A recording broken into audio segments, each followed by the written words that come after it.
ఆందోళన వస్తే ఎలా? ఒకే విషయాన్ని పదే పదే ఏ రకమైన ఫలితాన్ని అందుకోకుండా చేసే ఆలోచననే ఆందోళన అంటాం. ఒక సమస్య ఎదురైతే ఎవరికైనా దాన్ని పరిష్కరించుకోవడానికి చేసే ఆలోచన నిజంగా కన్స్ట్రక్టివ్, నిర్మాణాత్మకం. దానివలన ఎటువంటి ప్రమాదం ఎవరికి జరగదు. కానీ బీట్ అండ్ ట్రాక్ అప్రోచ్లో చేసిన ఆలోచనని మరలా చేస్తూ ఎటువంటి ఫలితమో మన చేతికి అందనప్పుడు కలిగే మానసిక స్థితిని ఆందోళన అంటాం. ఇది స్ట్రెస్ అనే పేరుతో, ఒత్తిడి అనే పేరుతో కూడా పిలుస్తూ ఉంటారు. నిన్నటి గూర్చిన అపరాధ భావంతో, అంటే గిల్టీ ఫీలింగ్తో, రేపటి గురించి ఆందోళనతో, వరీయింగ్తో ఈ రోజునంతా ఖర్చు చేయకు. Guilt about the past, worry about the future. You are feeling them in the present, so you are losing the present also. నిన్నటి గురించి గిల్ట్, అపరాధ భావన, రేపటి గురించి, భవిష్యత్తు గురించి ఆందోళన. ఈ రెండింటినీ ఈ రోజును అనుభవించటం ద్వారా ఈ రోజును కూడా పోగొట్టుకుంటావు. ఆందోళన పడడమా, ఆలోచించడమా? ఆందోళనను అదుపు చేయడానికి మార్గాలు ఏమన్నా ఉన్నాయా? ఇది ఇలా జరిగిపోతే అత్యంత పెద్ద నష్టం ఏం జరుగుతుందనుకుంటావో దానికి మానసికంగా సిద్ధం కావాలి. అవును, అక్కడే ఆగిపోరాదు. అక్కడి నుంచి పరిస్థితిని మెరుగుపరచడం మొదలుపెట్టాలా. Prepare for the worst and don't stop there. Work for the best. వరస్ట్కి సిద్ధంగా దాన్ని అంగీకరించొద్దు, బెస్ట్ కోసం పనిచేయి. ఇది మొదటి సూత్రం. చిన్న ఉదాహరణ చెప్తాను నేను. ఓ బస్సు ప్రయాణం చేయాలనుకోండి. కుడిపక్క డ్రైవర్ ఉంటాడు, ఎడం పక్క సింగిల్ సీట్ ఉంటుంది, దాని మీద కండక్టర్ అని రాసి ఉంటుంది. ఎప్పుడు కండక్టర్ అక్కడ కూర్చోడు. డ్రైవర్ మెలకువలో ఉన్నప్పుడు యాక్సిడెంట్ జరిగితే కుడివైపు స్టీరింగ్ తిప్పితే ఎడం పక్క ఉన్న కండక్టర్ సీట్లో లేచిపోతాడు. బస్సు ప్రయాణం చేయక తప్పదు, ఆ సీట్లో కూర్చోవద్దు. డ్రైవర్ నిద్రపోతే ఫస్ట్ డ్రైవర్ చనిపోతాడు, తర్వాత డ్రైవర్ అనుకున్న 3 సీట్లలో ఉండే మహిళలు చచ్చిపోతారు.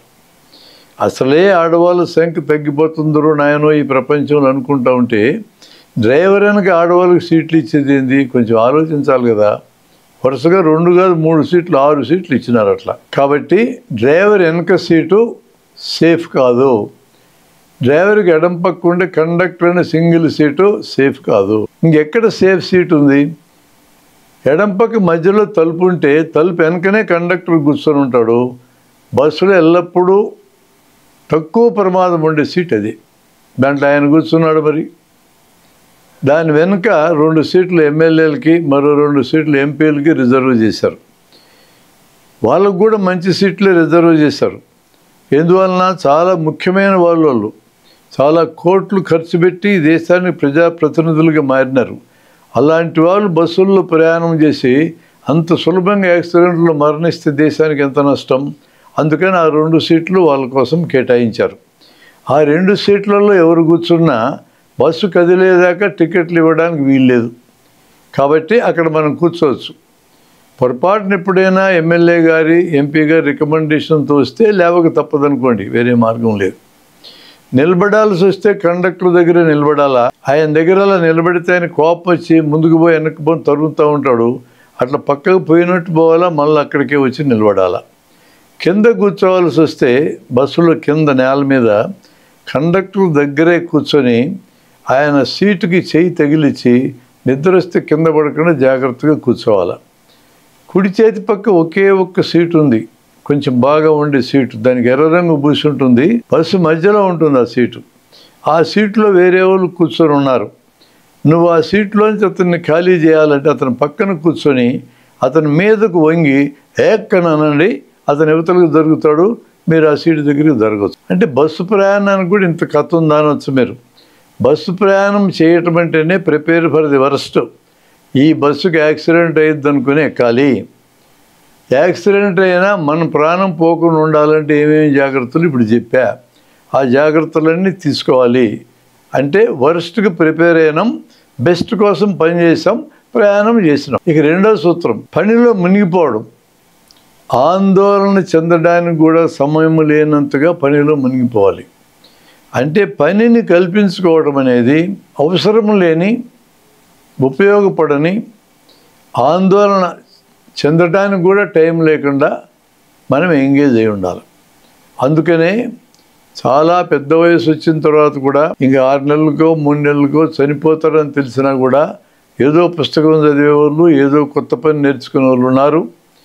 సోక్రటీసు చావడానికి ముందు రోజు కూడా మంచి వాయిద్యకారుడి యొక్క మ్యూజిక్ వస్తుంటే అది నేను నేర్చుకుంటా అన్నాడు ఆయన. చచ్చిపోతానని తెలుసు, కానీ చివరి నిమిషం దాకా పనిలో మునిగి ఉండడమే ఆందోళన లేకుండా బతకడానికి మనకు ఉపయోగపడుతుంది. ఇక మూడవ అంశం, చిన్న చిన్న విషయాలను అస్సలు పట్టించుకోవద్దు. అవి చిన్నవని నీకు అర్థమైతే ఇగ్నోర్ దెమ్. ఇంకొన్ని విషయాలు ఇప్పుడు మన కంట్రోల్లో ఉండవు, దరిదాపుల్లో కూడా మన కంట్రోల్లోకి వస్తాయని మనం ఆశించలేం కూడా. అలాంటి వాటిని కాలానికి వదిలేయడమే, ఏమైతే అది అవుతుంది అనుకోవడమే. ఇక 5వ అంశం, ఈ సబ్జెక్టు లేదా ఈ సమస్య, దీనికోసం మనం ఎంత ఆందోళన చెందాలి, అసలు చెందాలా లేదా? అసలు ఆందోళన చెందాలనుకుంటే దానికి న్యాయంగా ఎంత ఆందోళన పడాలో అంతే పడాలి తప్ప అంతకంటే మించి ఒక్క సెకండ్ కూడా దానికి ఖర్చు పెట్టకూడదు. తర్వాత అంశం, చర్విత చర్వణములో ప్రయోజనం లేదనే ఆలోచనను మనం ఆశ్రయించాలా. ఆలోచించిందే మరలా ఆలోచించి ప్రయోజనం లేదు. ఒక సీరియస్ జబ్బు వచ్చింది, ఇది జబ్బు అనేది తెలుసుకోవడానికి డాక్టర్ దగ్గరికి పోవాలి తప్ప ఇది సీరియస్ జబ్బు కాదో తెలియాలంటే నీవే నీకున్న పరిజ్ఞానంతో ఇది సీరియస్ జబ్బు, ఇది పెద్దదవుతుందేమో, పెద్దదై ప్రాణం పోతుందేమో అని పదే ఆలోచించటం వల్ల ఏ ప్రయోజనం లేదు. డాక్టర్ దగ్గరికి వెళ్తే అది అంత పెద్ద జబ్బు కాదు, దాని అంతరదే 4 రోజులు తగ్గిపోయే జబ్బు అని చెప్పొచ్చు. నీకు దిక్కుమాలిన ఆందోళన లేకుండా అయినా పోతుంది కదా. ఒకవేళ ఖచ్చితంగా చనిపోయేంత జబ్బేనే చెప్పాడు అనుకో, దానికి ప్రిపేర్ కావడమే. పెద్ద పని నీకు ఆందోళన కలిగిస్తే ఆ పెద్ద పనిని తలుచుకొని నిమిషము ఆందోళన పడద్దు. ఆ పనిని చిన్న చిన్న ముక్కలుగా విడగొట్టి ఈ రోజుకి ఎంత చేయాలి అంతే, అంతకు మించి ఆలోచించేదే లేదు. ఈ రోజు కోసం కేటాయించిన దాన్ని ఈరోజు పట్టించుకోవాలి.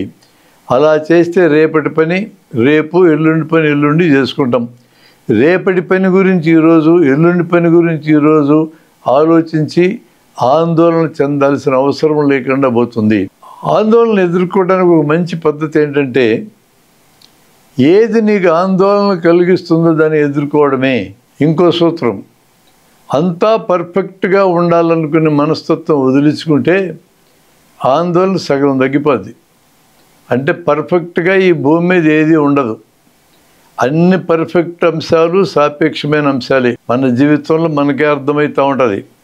కాబట్టి పర్ఫెక్షన్ కోసం బుర్ర పాడు చేసుకోవడం కంటే పర్ఫెక్షన్ అనేది జీవితంలో ఉండదు అని అనుకుంటే సగం సమస్య మనకు పోతుందని దాన్ని బట్టి మనకు అర్థమవుతుంది.